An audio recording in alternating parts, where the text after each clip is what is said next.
વિષય છે યોગ્ય સમયે યોગ્ય નિર્ણય. અંગ્રેજીમાં જોવા જઈએ તો આને એક ટર્મ વાપરવામાં આવે છે જેને કહેવાય છે બિઝનેસ ટર્મ્સમાં ઓપોર્ચ્યુનિટી કોસ્ટ. જો ઓપોર્ચ્યુનિટી આપણે ચૂકી જઈએ તો પછી એની વેલ્યુ જતી રહેતી હોય છે. દુનિયામાં ઘણા બધા એવા નિર્ણયો લેવાયા છે કે જે યોગ્ય સમયે લેવાયા હોય, યોગ્ય રીતે લેવાયા હોય તો જ એ યોગ્ય પરિણામ આપતા હોય છે. 2016ની અંદર T20નો વર્લ્ડ કપ રમાયો હતો. કોણ કોણ સામે હતું? બધા જોવો છો ક્રિકેટ? કરતી જોતા બધા આદર્શ બાળકો, આદર્શ યુવાનો કે આપણી યાદશક્તિ વધી જતી રહી છે. ઇન્ડિયા અને બાંગ્લાદેશની વચ્ચે ફાઇનલ્સ હતી. 2016નો વર્લ્ડ કપ ઇન્ડિયા જીતી હતી, પણ કયા સંજોગોની અંદર જીતી? કુલેસ્ટ કેપ્ટન ધોની ત્યારે કેપ્ટનશીપમાં હતા. પહેલા ઇન્ડિયાનું ફર્સ્ટ ઇનિંગ્સમાં રમવાનું હતું. ઇન્ડિયાએ બહુ સારો સ્કોર કર્યો. સેકન્ડ ઇનિંગ્સની અંદર બાંગ્લાદેશ રમતું હતું. લાસ્ટ ઓવર બાકી હતી અને T20 ફોર્મેટની અંદર લાસ્ટ ઓવરની અંદર એક ઓવરની અંદર 30, 35, 36, 40, 50 રન તો આરામથી બધા ખેંચી કાઢતા હોય, બરાબર ને? 6 સિક્સ મારે એટલે પતી જાય. એક જ ઓવર બાકી હતી, લાસ્ટ ઓવર બાકી હતી. એમાં 6 બોલમાં 11 રન જોઈતા હતા અને બાંગ્લાદેશ પાસે 3 વિકેટ હતી. એટલે સમજો કે ઓલ્ટરનેટ બોલ્સની અંદર પણ એક વિકેટ ગુમાવી દે ને અને જોડાજોડી રમે તો પણ ઇઝીલી બાંગ્લાદેશ જીતી જાય એવી પરિસ્થિતિ હતી અને ખૂબ જ ટેન્શન ભર્યું વાતાવરણ હતું. એવાની અંદર ધોનીએ હાર્દિક પટેલને બોલિંગ આપી. હાર્દિક પટેલને બોલિંગ આપી અને પહેલો બોલ એણે નાખ્યો અને એક બોલની અંદર 1 રન. 10 રન બાકી હતા, 5 બોલ બાકી હતા. બીજો બોલ નાખ્યો. બીજા બોલની અંદર એકદમ વ્યવસ્થિત શોટ મારીને બાઉન્ડ્રી જતી રહી, 4 રન્સ. 6 રન બાકી હતા, 4 બોલ બાકી હતા. ત્રીજો બોલ નાખ્યો. ત્રીજા બોલની અંદર બાઉન્ડ્રી, 4 રન્સ. છેલ્લા 3 બોલ બાકી હતા અને ખાલી 2 રન જીતવા માટે જોઈતા હતા. હવે આવી મેચ કોઈ હારી જાય તો કેવું કહેવાય? અતિશય પ્રેશર હતું અને ત્યારે ધોની સાહેબે હાર્દિકભાઈને બોલાવ્યા અને એવરી બોલ ઉપર એને થોડાક ઇન્સ્ટ્રક્શન્સ આપવા માંડ્યા. ત્રીજો બોલ પત્યો, ધોની સાહેબે એમને કંઈક કાનમાં વાત કહી અને એના પછી હાર્દિકભાઈ બોલ ફેંક્યો અને કેચ આઉટ થઈ ગયો. 1 વિકેટ જતી રહી.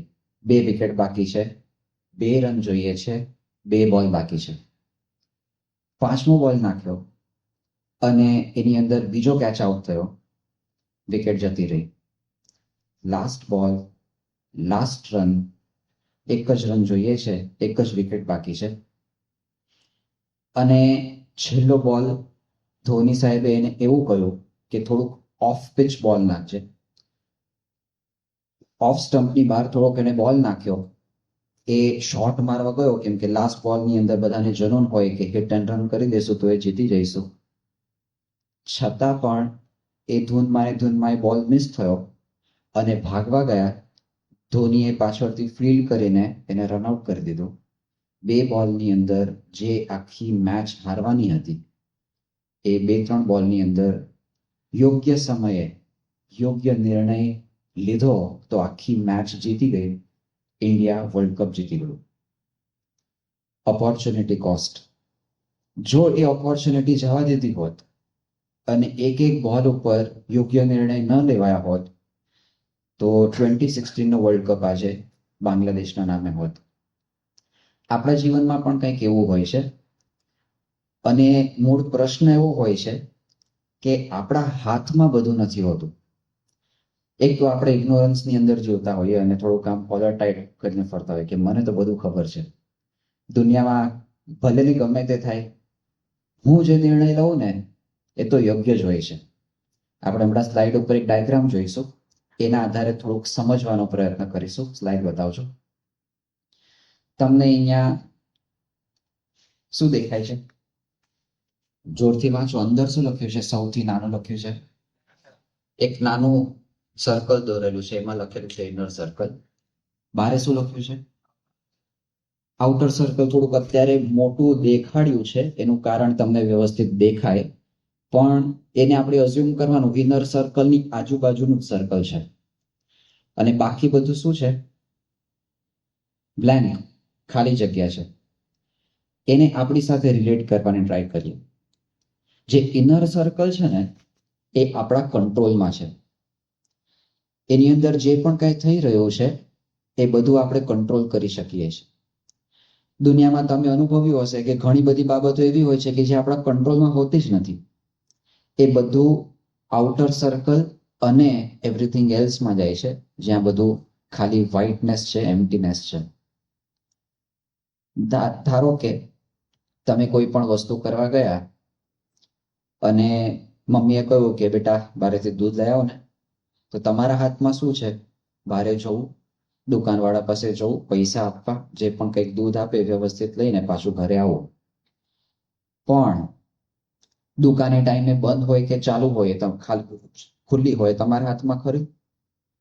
તમારા હાથમાં ઇનર સર્કલ છે. દુકાનવાળો, દુકાનવાળાના ઘરવાળા, કે પછી તમે બહાર જતા હો અને તમારા ફ્રેન્ડ્સ તમને રોકે, એ બધું આઉટર સર્કલમાં છે. અને અમુક બાબતો એવી હોય છે કે તમારી પાસે પણ નથી હોતી, બીજા પાસે પણ નથી હોતી. It goes only for divine. એ બધું ભગવાન સંભાળતા હોય છે. એના આપણા અથવા બીજા કોઈ પણ પરિબળો કામ કરતા નથી. જે સૌથી મોટો ભાગ છે આપણી લાઈફનો, જેને આપણે બધા ઇગ્નોર કરતા હોઈએ છીએ. આ એનાલોજી આપણે સમજીએ ને તો આપણે ખબર પડે કે આપણે શું કરવાનું છે. હવે તમે કહેશો કે આટલી મોટી લાઈફ અને આખી દુનિયામાં જેટલો પણ કઈ સરફેસ એરિયા છે એ બધો જ વ્હાઇટ હોય, ભગવાનના હાથમાં હોય. અમુક નાનું સર્કલ, આઉટર સર્કલ હોય જે બીજાના હાથમાં હોય, અને એમાંથી એકદમ નાનું ટચુકડું સર્કલ ઇનર સર્કલ હોય જે મારા હાથમાં હોય. તો પછી તમે એમ જ કહી દો ને કે આપણા હાથમાં કઈ છે નહીં, તો આપણે કંઈ કરવાનું જ નથી. પણ જીવનની અંદર જે પણ કોઈ સક્સેસફુલ થયા છે એને પોતાના હાથમાં છે ને એટલું જ કંટ્રોલ કર્યું છે, અને એટલું જ કંટ્રોલ કરીએ ને તો બીજું બધું જ ઓટોમેટિકલી આપણા હાથમાં આવી જતું હોય છે.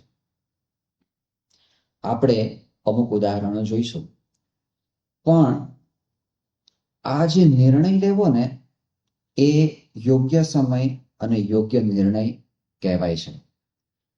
ઘણા બધા એવું વિચારે કે હવે આ નિર્ણય મારા હાથમાં નથી એટલે મારે લેવો નથી, અથવા કે પછી જૈસા હોતા હૈ એસા કરેંગે, એમાં આપણે કંઈ ટેન્શન લેવાની જરૂરિયાત હોતી નથી. પણ એવું નથી હોતું. જે સમયે જે નિર્ણય લેવો હોય એ આપણે યોગ્ય રીતે લઈએ તો એ કામનો છે. બીજી બાબત એવી પણ કહેવાય છે કે જો તમે સાચો નિર્ણય લીધો હોય પણ સમય ચૂકી ગયા હો, એટલે એ નિર્ણય લેવાની અંદર ડીલે થયું હોય, તો પણ એ નિર્ણય એક ખોટો સાબિત થતો હોય છે. તમે બધા એમ તો આદર્શ યુવકો છો એટલે કોઈ મૂવીઝ કે કંઈ જોતા જ નહીં હો, એટલા માટે અહીંયાથી આપણે થોડીક તમને માહિતી આપીએ. જે પણ કોઈ ફિલ્મ મેકર્સ હોય ને એ લોકો પણ આ જ કન્સેપ્ટ ઉપર પોતાની પ્રોડક્શન સાયકલ, એની ટાઈમલાઈન, એનું શૂટિંગ, પોસ્ટ પ્રોડક્શન અને એને ક્યારે રિલીઝ કરવી, કયા અઠવાડિયામાં કયા ફ્રાઈડેના એને રિલીઝ કરવી ને, એ લોકો આના આધારે નિર્ણય લેતા હોય છે કે જો સાચા સમય આને રિલીઝ નહીં કરું ને તો આનું બોક્સ ઓફિસ કંઈક જુદી પ્રકારનું હશે, એનો પ્રોફિટ રેશિયો માર્જિન કંઈક જુદી પ્રકારનો હશે. એ ફ્રાઈડેના બીજી કોમ્પિટિશનની અંદર કેટલી ફિલ્મ રિલીઝ થાય છે એનું કેલ્ક્યુલેશન હોય. જ્યારથી શૂટિંગ સ્ટાર્ટ થાય અથવા કે પછી એની પહેલા જ્યારથી રિસર્ચ સ્ટાર્ટ થાય અને જ્યારથી શૂટિંગ સ્ટાર્ટ થાય, જ્યારે કાસ્ટ બધું ઓનબોર્ડ થાય, ત્યારથી એનું બિલ ચડવા માંડે, મીટર ચડવા માંડે. એના કેમેરામેનનો ખર્ચો, એના કેમેરાના ભાડા, લાઇટના ભાડા, લોકેશન સ્કાઉટિંગ, એની આખી ક્રૂ, એની જમણવાર, એનું અકોમોડેશન, રહેવાનું, બધાનું કેલ્ક્યુલેશન સ્ટાર્ટ થઈ જાય. કેટલા દિવસની અંદર કેટલું પ્લાન કરીને કેટલું શૂટિંગ કરવું એ બધું એના આધારે હોય. એ બધું પતી જાય એના પછી પોસ્ટ પ્રોડક્શનની અંદર કેટલા દિવસો જશે અને ટાઈમલાઈન પ્રમાણે એ ફ્રાઈડે જે નક્કી કરેલો છે એ હિટ થાય. જો એ થાય ને તો એને 100% એને ધારેલું હોય એટલું આઉટકમ એ કાઢી શકે. અક્ષય કુમારનું નામ બધાએ સાંભળ્યું હશે. બહુ જ મોટો ગજાનો કલાકાર કહેવાય. એને પોતાની લાઈફનો રૂલ જ આવી રીતના સેટ કર્યો છે કે જો કોઈ પણ ફિલ્મ હોય એને આટલા ટાઈમની અંદર શૂટ થઈ જાય અને જો એ પ્રોડક્શનમાં જતી રહે તો પછી એ તમે કોઈ પણ ભલે ને ફિલ્મ હોય જેની સ્ટોરી લાઈન સારી હોય કે ન હોય, જેનું પોસ્ટ પ્રોડક્શન સારું હોય કે ન હોય, એની વિઝ્યુઅલ ક્વોલિટી સારી હોય કે ન હોય, કંઈ પણ હોય, એને જેટલું પ્રોફિટ માર્જિન છે ને એટલું કવર કરવા માટે તો ઇઝીલી કરી જ શકે. પણ જો થોડુંક ડીલે થઈ જાય, એ વીક ચુકાઈ ગયો, એની અંદર આઘું પાછું થઈ ગયું, તો ભલે સ્ટોરી સારી હોય, ભલે ટાઈમલાઈન પ્રમાણે બધું ચાલતું હોય, છતાં પણ એ રેસની અંદર એ પાછળ રહી જશે, તમને બોક્સ ઓફિસની અંદર સક્સેસ નહીં મળે. એટલે જો યોગ્ય નિર્ણય સમયે ન લેવાય તો પણ એ નિર્ણય ખોટો સાબિત થઈ જતો હોય છે. અમારે વધારે બધા જે યુવકો હોય એ આઈટી ફિલ્ડના હોય છે, એટલે એનું પણ આપણે એક એક્ઝામ્પલ લઈએ. અને તમે બધા પણ આખી દુનિયામાં રહો છો, એ એઆઈની દુનિયામાં રહો છો. અત્યારે એઆઈની દુનિયાની અંદર જો એક ડિસિઝન પોતાના કરિયર માટે અથવા કે પછી જે ઇન્ડસ્ટ્રીઝ છે જે એઆઈના પ્રોડક્ટ્સ બહાર પાડે છે એ પોતાનો એક નિર્ણય ખોટો લે તો એ ઘણું બધું નુકસાન ગવાતા હોય છે. દાખલા તરીકે ગૂગલ ઘણા વર્ષોથી એઆઈની પાછળ પડ્યું હતું અને આખી દુનિયાનો સૌથી વધારે ડેટા એની પાસે હતો, છતાં પણ સૌથી પહેલા શું લોન્ચ થયું? એને એનું માર્કેટ તોડી નાખ્યું. આજે પણ ક્યારે પણ એઆઈની વાત થાય તો સૌથી પહેલું નામ કોનું આવે? ચેટ જીપીટી કરને. એના પછી ઘણું બધું એને કવર અપ કર્યું, પણ યોગ્ય સમયે યોગ્ય નિર્ણય ન લેવાયો અથવા કે પછી એની અંદર ડીલે થયો તો પછી આખું શ્રેય જ્યારે પણ કોઈક એઆઈને યાદ કરશે ને તો સૌથી પહેલા એ ચેટ જીપીટીને યાદ કરશે. એવા ઘણા બધા કિસ્સાઓ છે, પણ એમાંથી અમુક જે બહુ ફેમસ હતા એને આપણે યાદ કર્યા. હવે આપણે પાછા આવીએ છીએ આપણા ઉપર.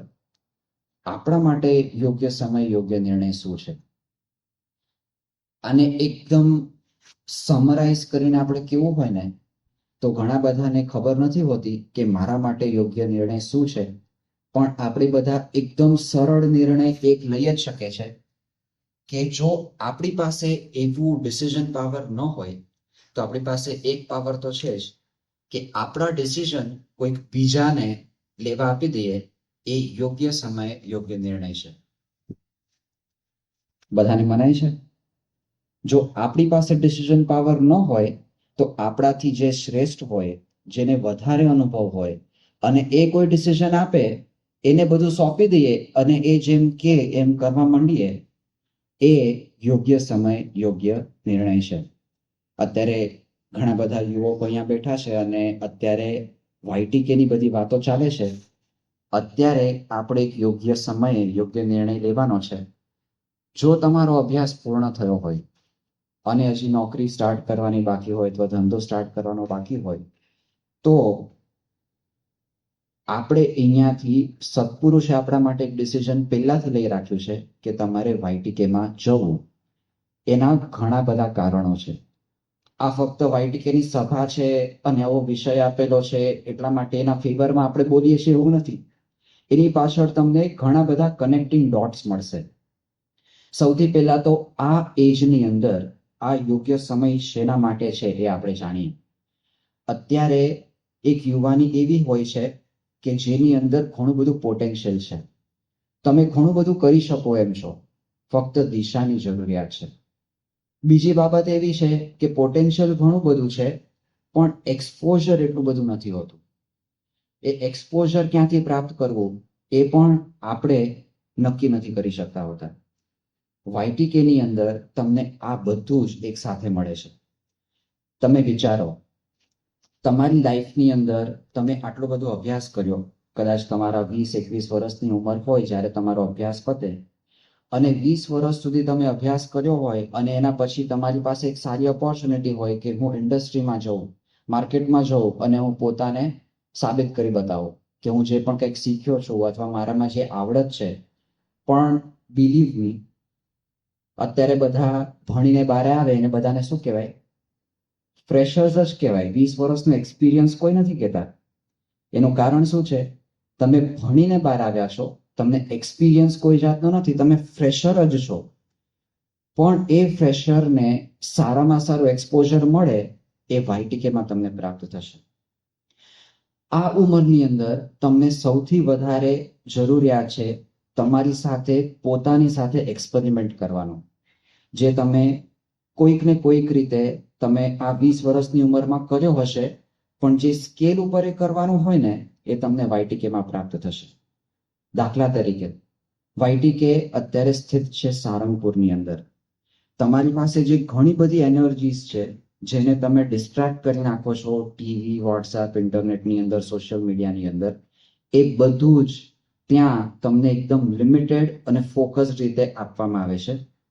એનું કારણ છે કે તમને સૌથી વધારે ટાઈમ તમે જેટલું શીખ્યા છો અથવા તમને જે શીખવાડવામાં આવશે એની ઉપર તમે ફોકસ કરી શકો છો. એના માટે મોહન સાંઈ મહારાજ કહે છે કે 60 વર્ષનું કામ 6 મહિનામાં થઈ શકે છે. એનું એક કારણ આ છે કે તમે એની ઉપર ફોકસ થઈ શકો છો. બીજું છે સારંગપુરનો પોતાનો પ્રભાવ. સારંગપુર એવું સ્થળ છે જ્યાં ભગવાન સ્વામિનારાયણથી લઈને મોહન સાંઈ મહારાજ સુધીના બધા જ ગુરુવર્યો ત્યાં રહ્યા છે અને ત્યાંની એક જુદી ડિવિનિટી છે, દિવ્યતા છે. તમે સહેજે પણ કોઈ પણ વ્યક્તિ ત્યાં જાય, એ ભલે સત્સંગી હોય કે ન હોય, ગુણભાવી હોય, આસ્તિક હોય કે નાસ્તિક હોય, ત્યાંની દિવ્યતા એવી છે કે ત્યાં તમને એનાથી વંચિત રહેવાનો તમે પ્રયત્ન કરો તો પણ તમે ન રહી શકો. એક સ્થાન એવું છે. ત્યાં તમને એટલું બધું એક્સપોઝર પ્રાપ્ત થાય છે.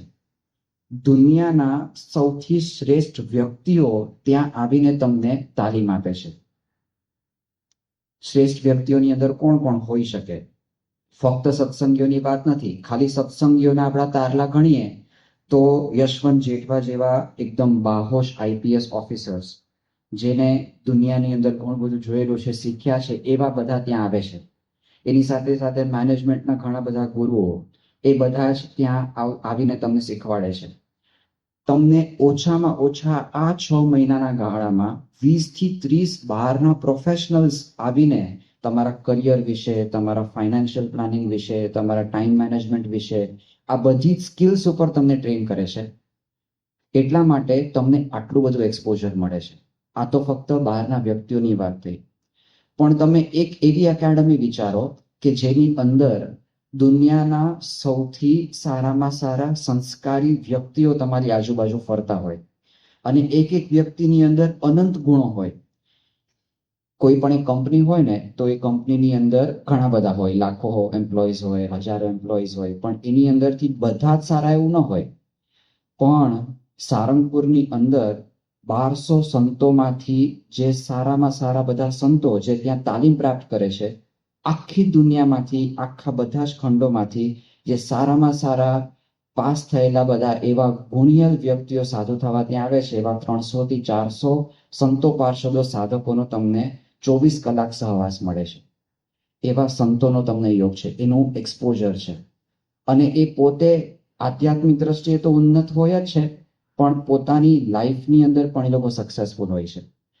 તમને ખ્યાલ છે કે સંતો, BABS ના સંતો સામાન્ય અભ્યાસ કરીને ત્યાં આવતા નથી હોતા. એ લોકો પણ ઓક્સફર્ડ, હાર્વર્ડ જેવી યુનિવર્સિટીઝમાંથી પોતપોતાના ફિલ્ડની અંદર ખૂબ જ સારું ભણીને ત્યાં આવતા હોય છે. પોતાના નામે ઘણા બધા પેટન્ટ્સ હોય છે, એવા બધા સંતો પણ ત્યાં અભ્યાસ કરતા હોય છે. જુદા જુદા વિસ્તારોમાંથી આવે છે. તમને જ્યારે તમે ત્યાં જાઓ, તમે એક કુવાના દેડકા બનીને જતા હો. અમદાવાદની અંદર હું રહું છું અને અમદાવાદ આખું મેં જોયું એટલે આખી દુનિયા જોઈ લીધી એવું આપણા મનમાં હોય. પણ જ્યારે આપણે બહાર જઈએ ત્યારે આપણે ખબર પડે કે આદિવાસીઓ કેવી રીતના રહે છે, અમેરિકાવાસીઓ કેવી રીતના રહે છે, યુરોપની અંદર કેવું કલ્ચર છે, યુરોપની અંદર જુદી જુદી કાઉન્ટીઝ હોય, કન્ટ્રીઝ હોય, એની અંદર કેવું કલ્ચર છે, ત્યાંનું માઇન્ડસેટ કેવું હોય, ત્યાંની એક્સેન્ટ કેવી હોય, ત્યાંની વિચારધારા કેવી હોય, એ બધા કલ્ચરની વચ્ચે તમે રહો છો. યુવકો પણ તમને મળે છે, આફ્રિકાના યુવકો આવે, ઓસ્ટ્રેલિયાના યુવકો આવે, એ બધા યુવકોની વચ્ચે તમને રહેવા મળે છે, સાથે સાથે આવા સંતોની વચ્ચે રહેવા મળે છે. એ સંતોને જે ટ્રેન કરે એવા અધ્યાપક ગુરુઓ, અધ્યાપક સંતો તમને તાલીમ આપે છે. મોટા ભાગની તાલીમ જ્ઞાનેશ્વર સ્વામી, નારાયણ મુનિ સ્વામી, આત્મતૃપ્ત સ્વામી, મધુરવદન સ્વામી, એવા બધા સંતો જે વર્ષોથી આવા બધા સંતોને ટ્રેન કરે છે, એ બધા તમને તાલીમ આપવા માટે આવે. Look at the extent of exposure you are getting. તમને કેટલું બધું વાતાવરણ મળે છે. કોઈ ધારાવીની અંદર રહેતો હોય ને, એને ફક્ત એટલું જ નોલેજ હોય કે ધારાવી આવી હોય, દુનિયા મારી આની અંદર પૂરી થઈ ગઈ. પણ યાદ રાખો, એ ધારાવી પણ મુંબઈની અંદર છે, એટલે મુંબઈનું એક્સપોઝર તો એને મળ્યું જ કહેવાય.